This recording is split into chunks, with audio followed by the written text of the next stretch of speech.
Everyone thinks that their feet are very unusual, but the more feet that I measure, the more I realize that all feet are very unusual, and most feet don't fit into a manufactured shoe properly. Sorry, it's true.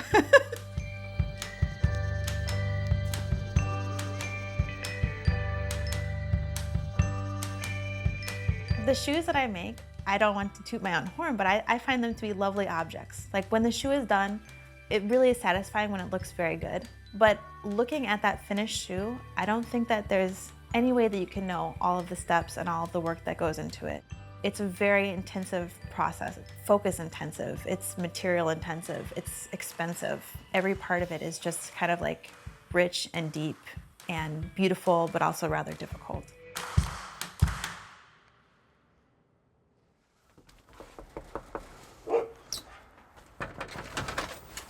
Hey Paul, come on in. Hey Amara, here for the shoe fitting. Come on in.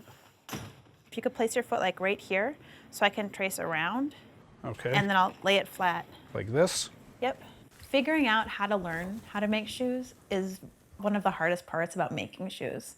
There are not many places to learn. So for me, I started out at the School of the Art Institute in Chicago, and having gone through that program, the next step for me was to learn more about fitting. And so I decided to learn from a cowboy boot maker, and I realized that there was a lot of holes in my knowledge. And so I went to Sweden and learned from a maker in northern Sweden who makes men's shoes and riding boots. And so I'll take your measurements and I'll use this as a base on which I'll alter the last to fit your foot. A last is the form that a shoe is based on. There are both wooden lasts and plastic lasts in circulation right now. I totally geek out with lasts. I really love lasts. They're ugly lasts. They're lasts that don't fit.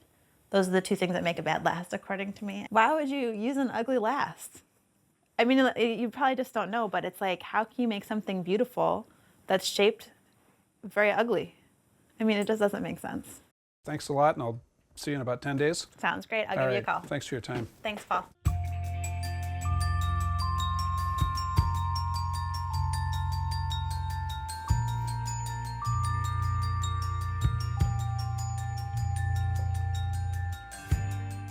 My first master that I work with, DW, he said that on every shoe, for every project, you should pick 3 things to improve upon, like 3 problem areas, and 3 things that you did really good. He's like, if you pick more than 3 things that are bad, then you're just like being too hard on yourself. And if you pick less than 3 things, you're not being realistic.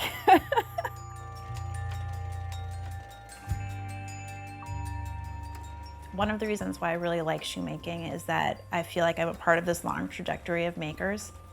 My tools, most of them are quite old. Actually, they're older than my mother for sure.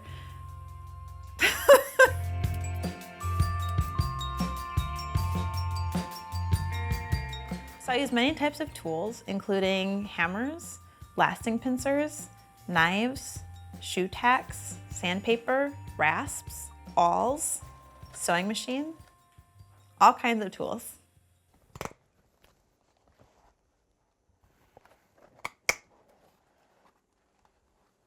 That's the thing about shoes that's kind of scary, is that like every single part is kind of important. And so like once you mess up, then like you have to do the whole thing over. But you just get to learn to live with fear all the time. Just kidding.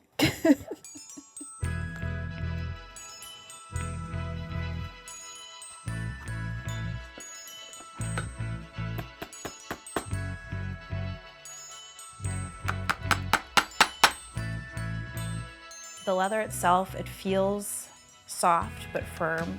Sometimes, especially on the American leathers, they have a lot of personality. And by personality, I mean scars, branding marks, weevil holes. Some makers don't like that. For shoes, generally, you want a smooth, pristine leather, which is why European leathers are really top shelf. I have a lot of different kinds of leather. And up here on the wall, I have some really special ones that are special to me. These 6 skins are from Iceland, and they are fish skin leather. These are both redfish, so they're just tanned in different ways. One is compressed and one is kind of loose. This is salmon skin, and these are both monkfish, I believe. They're so beautiful.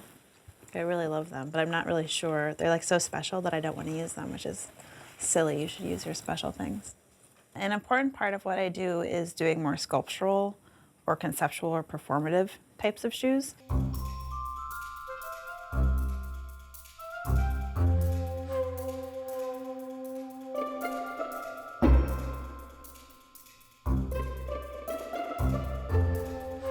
It's a way that I can test out ideas and let my imagination go crazy. You know, there's really no rules. With conceptual or performative or artistic work, the emphasis is less on wearability and longevity, but more on experimentation and just let my imagination go and see where it leads me.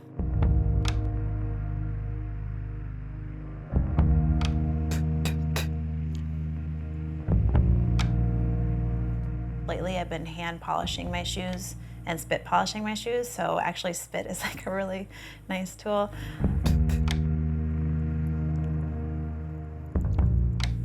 And you put a lot of work into making a pair of shoes, you know?